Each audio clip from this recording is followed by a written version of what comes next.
Well, there's a platform in town which aims to solve the liquidity squeeze for private companies. Liquidize offers an exchange-like experience for private companies to manage their equity with a unique structure that guarantees liquidity. To tell us more about the new platform, Andrew Ward is the founder and chief executive of Liquidize. He joins us now. Andrew, welcome. Well, I guess the name of the company says it all. It is about liquidity, isn't it? Exactly right. And Andrew, first of all, thank you very much for having me along. Yeah, so Liquidize was really born to help create liquidity for shareholders and ESOPs of unlisted companies.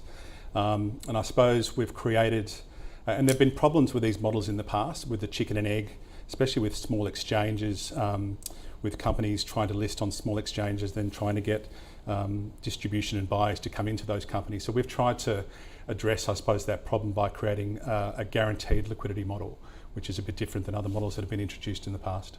So is this something that presented itself in that opportunity wasn't available? You saw that space. The companies are crying out for this, and therefore you're offering that product.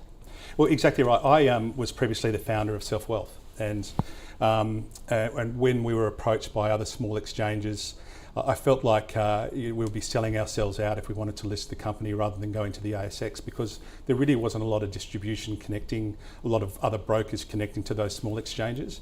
And also by saying that they've got a liquidity exchange, it's almost like saying you've got a swimming pool with no water in it. Really, even the bottom 80% of companies on the ASX struggle for liquidity. So I always knew if I wanted to solve this problem, which we experienced a little bit at Self Wealth, I must add, that we needed to create a model that guaranteed the liquidity and gave the companies confidence that they can run into a liquidity program and have that guaranteed sale of shares. So just explain to us a little more how that works then. When you say guaranteed liquidity pool, this is all about being fully funded then? Correct.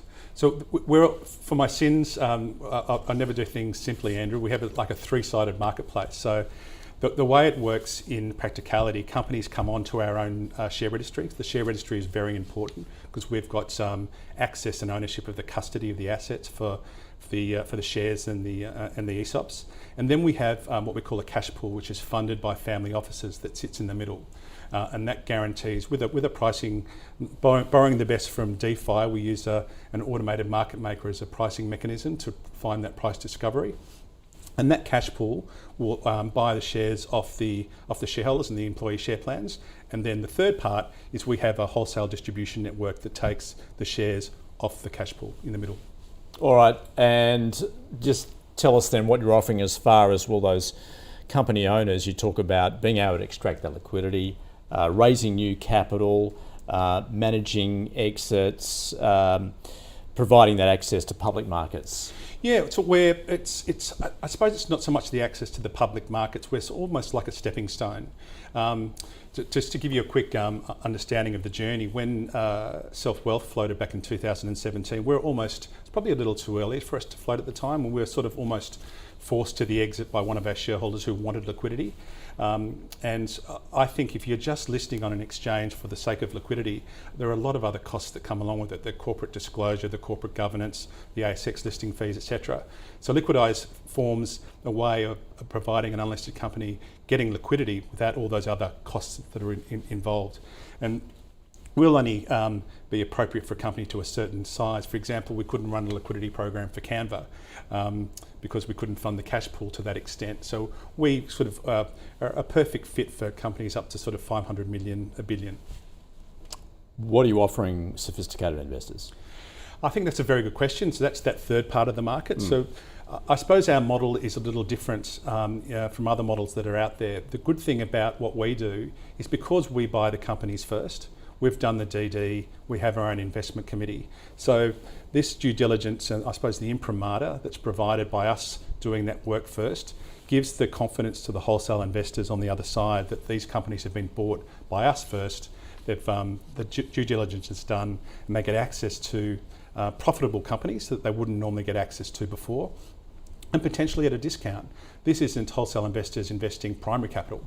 This is a secondary market, so they potentially get the access to these great quality companies at a discount to the actual share price. So you looking at that opportunity presented to the likes of SMSFs, correct, venture capital, yeah, even the family office. Yeah, very much so. We and other distribution partners like AussieX, which is CommSec's old wholesale arm, are very interested in providing access to companies like this. So investors, wholesale investors, through platforms like theirs, can almost enable them to build up their own private equity or venture capital portfolio, sitting alongside their publicly listed shares like Woolworths or CBA. So you have just launched. What Yes. demand are you likely to see, do you think? Yes, well, we're starting slowly, but our pipeline is building very strongly. We've got demand for up to $100 million of liquidity now. We've run our first few transactions, and we're building up the pipeline and the cash pool appropriately. Because I mentioned we're that three-sided marketplace, we've got to make sure that we keep all those three in step, in tandem.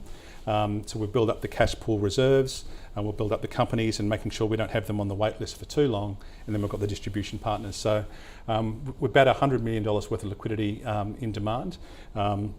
We would hope to clear a fair portion of that by the end of this calendar year. So has no one tried this before? This hasn't been established in Australia. A lot of people have been trying to solve this problem, Yeah. but no one has attacked it with this type of a model, with this guaranteed liquidity. It is a blockchain or very tech-enabled platform, so this is instant settlement as well, which I think is very important in this day and age. So there are models around the world that do bits and pieces, but we're the first one to come in with this guaranteed liquidity model. Yeah. Well, I was just about to ask, in fact, whether you've drawn on foreign practice, what you're seeing elsewhere globally. Yes, I suppose we're very much a TradFi or traditional finance business, but we have borrowed, using that expression, from the DeFi world. Protocols like Uniswap have, which is really this furtive hunting ground. We've gone and looked at these liquidity pools, and my head fell off, Andrew, when I discovered how decentralised exchanges like Uniswap worked, where they have liquidity pools and people are appropriately incentivised for providing liquidity to make the market work. And being in traditional finance for 30 years, I couldn't believe this. And I thought, surely we could pick that up and bring this into a traditional finance model, sort of a hybrid type of exchange to enable a guaranteed liquidity to work in this unlisted market and provide liquidity for employee share plans of unlisted companies. So we've tried to marry the best of both worlds, Andrew. Yeah, in fact, it appears that many have forgotten what DeFi actually offers, because we've been dazzled by the speculative nature of Bitcoin and the like. Yes. It's actually looking at the blockchain and the mechanics of that, is what it has to offer. Where do you see this going in the next 5 to 10 years then? Yeah, well, I think you're spot on with people get confused with these all these acronyms that are thrown out, from crypto, which is obviously crypto coins, which can be regarded as speculative, or some people even call it Ponzi, to blockchain, which is the technology which underlies it, which has significant utility, to decentralized finance or DeFi, which some of the smartest people out of Stanford are coming up with these great protocols, which I mentioned, Uniswap, and there are trillions of dollars going through a lot of these protocols globally. From the crypto side, I don't want to comment on that because that goes up and down in troughs, and we've got this Bitcoin halvening this week, which may create a bit of a bubble, but then we come back down again into another crypto winter. I'm not really qualified to talk on that side, but as far as the technology is concerned and different use cases that are coming through, like Liquidize and others, the future's only bright. Andrew, thanks so much for joining us from Liquidize. Thank you, Andrew.